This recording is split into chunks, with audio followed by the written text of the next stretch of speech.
Welcome back to Dead Good Book Reviews and to a new release review video here on the channel. New release review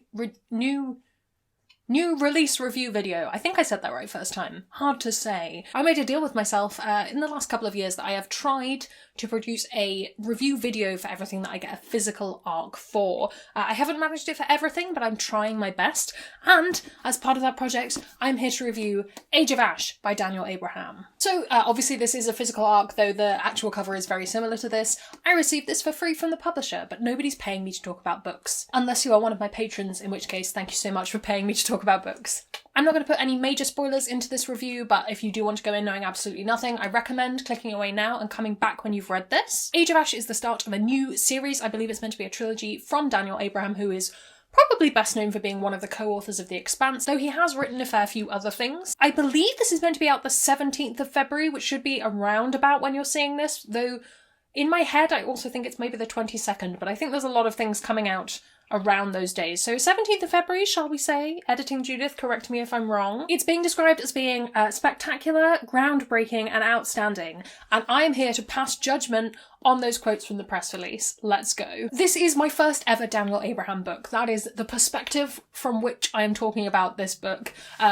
I tend not to read a lot of fantasy written by men, though those numbers are shifting as I gradually read a bit more Sanderson here and there, a few other bits and pieces. I'm allowing the men into my life, but I haven't read a huge amount, and it's been going pretty well for me so far. I'm not going to complain. But Daniel Abraham is an author who'd been vaguely on my radar as someone I might want to pick up at some point. Daniel Abraham is an author, he's a screenwriter, a producer, amongst other things. As always, I'll link his website if you want to find out more about him as a person, and if you are looking for a review of this book from someone who's read some of Daniel Abraham's other stuff, Library of Alexandria has a review that I will link somewhere that you can watch that, because that will probably give you what you need if that's what you're looking for. Let me read you what I know about this book, having already read it, but let me read you what the selling points apparently are.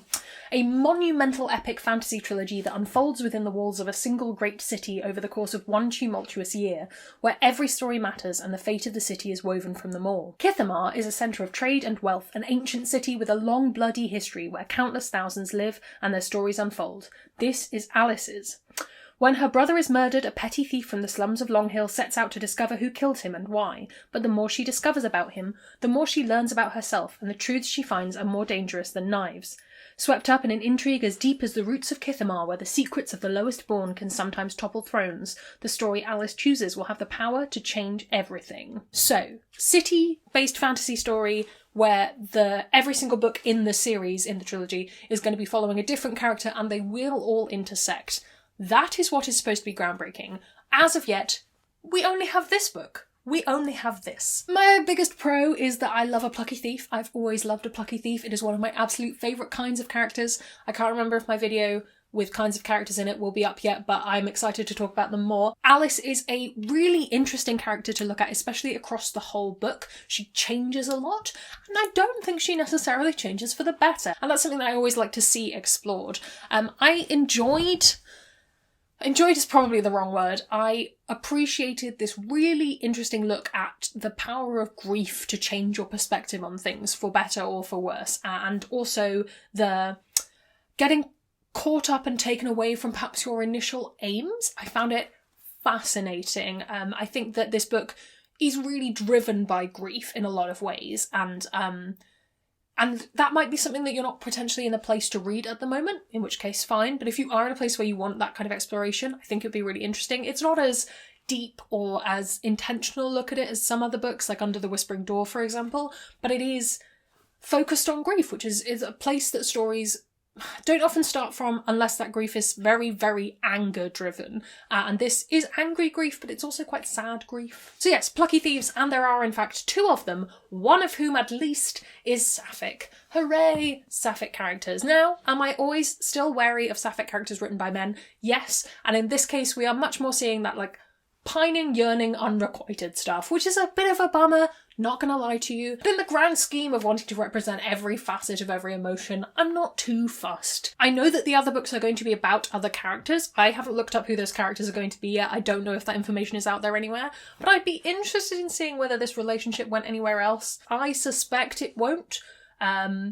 just because of how things wind up. But it was there, and I appreciated that it was there. I do think that this has quite an intriguing plot. I don't think it was groundbreaking, to use their words, but I would say that I think that the reveals that come around about the halfway mark are those moments where you think, oh, this makes sense of everything. Because it's a lot of, you just have to let the story take you, go along for the ride for a bit, and then it will explain itself. Because there is a lot of whys and wherefores and who is doing this and why are they doing this kind of thing going on. So I would say let the beginning of the story take you. It gets much more interesting towards the end when some of that stuff starts bubbling over. I have heard, basically from Alan, who is the only person whose videos I've watched who has read any other Daniel Abraham, that Daniel Abraham is an exceptional plotter of books. And I think that the people who have either seen the story outlines or read the manuscripts for all 3 books are probably right that this is in some way groundbreaking. And I'm interested to see how, in hindsight, all of these stories will intersect. And that is why I will probably read the other books in this.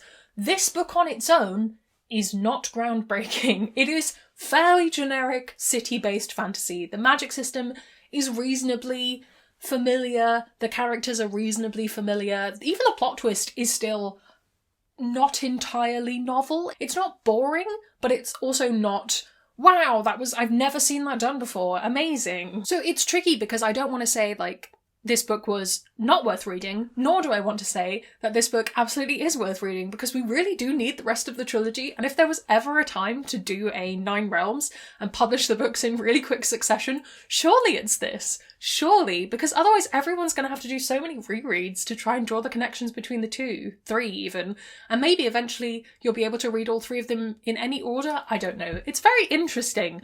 I don't know if I like it or not.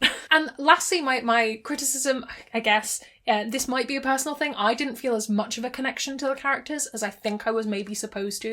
And I think you're probably meant to like the main character or feel more strongly about the main character than I did. I wasn't particularly enamoured with her. I wasn't particularly like, ugh, Alice is the worst, which can make a book really enjoyable. I was just sort of like, oh, you're a person making choices. Okay.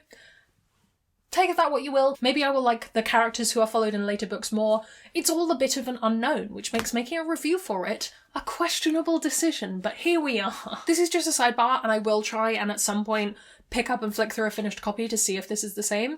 I found it very difficult to settle into what perspective each chapter was in, because there are multiple perspectives in this book. And I think that is because, I will see if I can show you. Let's go early on so we won't spoil anything. This little box. So that usually means there's something to come. Chapter ornament to come is my guess, and I'm hoping that will say who the chapter is by. If not, I think that would be something that would bring the rating of the book down, but obviously I don't want to rate the book badly because of the art copy's formatting. You know, that would feel bad. I will attempt to pick up a copy at some point and have a look, but that will be after this video is out. What else should you read if you're interested in reading this, or if you've already read this and you're looking for other things? I would suggest Foundry Side by Robert Jackson Bennett. This is absolutely fantastic. I'm reading the sequel hopefully very soon. It might be in a couple of months. I'm like itching to read it, but also I know that I have so many other things to read that it's like a reward for when those things are done now. Complicated feelings. But that has, in my opinion, a much stronger magic system. If you're looking for other city-based fantasy, City of Lies is one of my absolute favourites. It's a really great duology. It has siege, murder, mystery, all of the above. Good stuff, more plot twists within it as well. If you wanted a very different exploration of very similar themes, the Texas-Kalan duology by Arkady Martin, Memory Called Empire, and A Desolation Called Peace. I don't think the books are very similar, but in terms of the themes and ideas, there's some little tidbits of connection going on there. So yeah, those are maybe the 3 I would go for. I suppose it's actually like 5 books. It's fine. My final thoughts. Why do I feel super unqualified to speak about books like these? Now, obviously, I am talking about the first book in a trilogy that is clearly meant to be consumed as a trilogy, right? Of course it is. It is meant to be part of a triad. They would not be saying it's groundbreaking just based on this book. They couldn't be. But why do I feel unqualified? Is it just that I dislike reviewing books written by men because men tend to turn up in my comments? I don't know. Is it just that I don't read a lot of fantasy written by men, so I don't feel confident reviewing it? Why would that matter? Why would that have anything to do with anything? I don't know. I still have valid thoughts, feelings and emotions about this book, and I'm glad I got to share them with you. So yeah, I will be picking up the other books in this series, and therefore probably doing a reread of this. I'm really excited to do review videos of those so I can look back at this one and say, how little did you know that the reason that she was kind of air was because of this that has become clear across the course of 3 books. We'll find out together. Have you read this? Are you planning on it? Let me know down in the comments below. I would love to hear your thoughts and opinions. You can also let me know if you've read any other Daniel Abraham books and if I should read them. Is The Expanse worth picking up? Should I do it? Let me know. All of those things while you're down there commenting. If you haven't already, please do subscribe. It makes me feel loved and appreciated. Follow me on social media. Come hang out on Discord. We have a wonderful time talking about books. Nothing makes me feel more loved and appreciated than my patrons who support the channel and support me and make videos like this possible. Thank you so much. If you would like to join their number, that's linked below as well. Thank you so much. That's all from me, and I will see you in the next one. There's gonna be some bloopers now. Kithamar is a centre of... But in the grand scheme of wanting to represent every facet of every emotion, just dropping my phone on the floor, bink, bonk, bink, bonk.